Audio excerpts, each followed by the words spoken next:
Hello, I'm Tim Dustin. Today, I will be doing a project presentation on the overpopulation of deer and coyotes with a focus on the deer.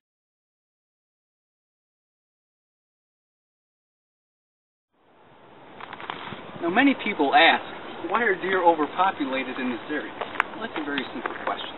Deer are overpopulated in this area because they really have no natural predators. The gray wolf is dying off, and that is their #1 natural predator. In addition to that, they grow very fast, they have numbers, they reproduce very quickly, so their numbers keep increasing while the land where they live keeps decreasing. So they really have no more land.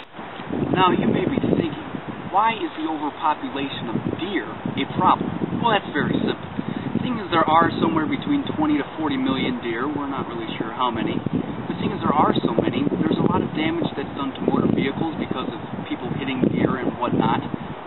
Crops are being eaten all over farms, so farmers are losing millions and millions of dollars worth of crop, and also deer carry diseases such as Lyme disease. And in addition to that, the deer also have malnutrition with themselves because they can't really feed themselves, so more and more deer become sicker and sicker and sicker. Maybe. Back to why deer overpopulation is very bad for crops.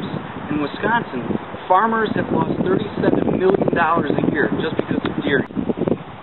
Now, one of the main problems with deer and the overpopulation is that their land is so close to the expressways, as you can see. Now, in 1994, 211 humans were killed with deer intersections where they would just cross the street and the people in the cars would run into them. There have been over $1 billion in insurance claims each year. There have been 29,000 injuries. Another major problem is that deer are harming the ecosystems. They're eating all of the seeds, so all the other animals can't eat. So the deer are literally killing them off just by eating all of their food.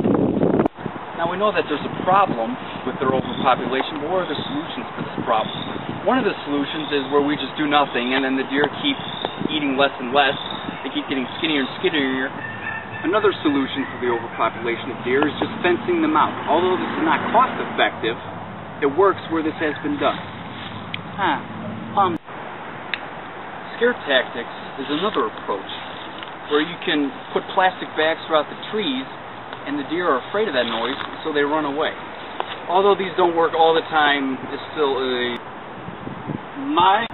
sterilization is another way to reduce the population of deer. But this is really traumatic for the deer because you have to trap them and then you have to do the surgery itself. So it really doesn't work.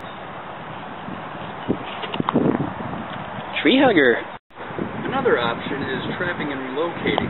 Again, however, the deer find this trapping process traumatizing, so when they get to a new place, they don't know how to act or respond. Sharpshooting is another solution. However, it has been proven that when deer are hunted in vast numbers, although their number decreases for a while, they reproduce faster, sensing that their population is being somehow threatened, so they reproduce faster. So what is the true solution to solving this problem? Well, getting rid of some of the deer would be a good start, and then we could get rid of their gonadotropins by giving them each some kind of sterilization process where they won't be able to produce as fast. But ultimately, this deer problem is really beyond our control, and it's going to just keep getting worse and worse. So be comfortable, people. Marijuana. Deer can live up to 11 years, and 2 deer without predation can produce a herd of 35. My name is Dan, and I had an experience 2 years ago where I was riding my bike on this path, okay? And I stopped and I heard something in the bush, and it was a deer. And we had about like 10 seconds of us staring at each other. And then it started chasing me. And it chased me for like 300 yards down the path. And I was scared. There are 2 deer standing, 20 feet away from where I am. Just chilling. They are overpopulated in this area. Goodbye, deer. Alright, so about a year ago, one night, I was coming home about 11:30 at night, and going about 20 miles an hour in my neighborhood in Palos Heights, Illinois. before we get up here, there's a sign here. It says deer crossing. They put that up because of what happened to me. They put it up right after what happened. It's okay. It's 11:30 at night, 20 miles an hour, and right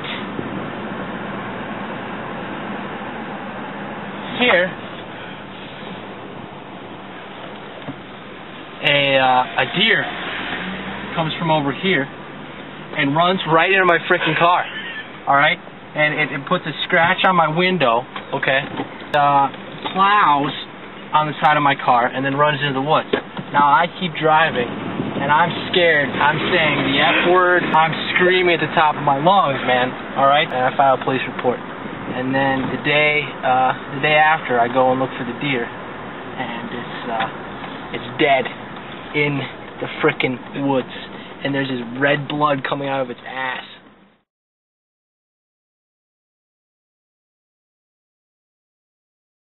The coyote is also overpopulated, and there's many reasons for this, but a couple years ago, 90,000 coyotes were hunted down in the United States. But because they did that, they threatened the population, so the coyotes kept reproducing, giving these huge litters, so now there's more coyotes than ever, bringing a serious problem. Why is this overpopulation of coyotes a problem, you may ask? Well, people in various places, the coyotes are getting friendlier and friendlier with them, which means that more people are being bitten by these creatures that aren't usually hostile. So there are some attacks, not a whole lot, but there are some attacks going on. The coyote is also getting malnutrition. Because of the deforestation, a whole lot of their species are dying off as well, so there's not a whole lot of food for them. So they keep growing and growing without the food, and also, that's it. The solutions for the coyote are not a whole lot. You could gun them down, which doesn't always work, because when the herd feels threatened, they're not a herd, but the pack, when the pack feels threatened, that they will overpopulate even faster, bringing even more of them on. And also, relocation doesn't always work, because when you take them away, in Chicago there were some coyotes, and they took them away and brought them out to the pasture. The coyotes came back. They know where they're going. So relocation doesn't always work. The litters of the coyote can have 19 pups. They eat just about anything. They can eat garbage or anything. That's why they survive in the city of Chicago itself.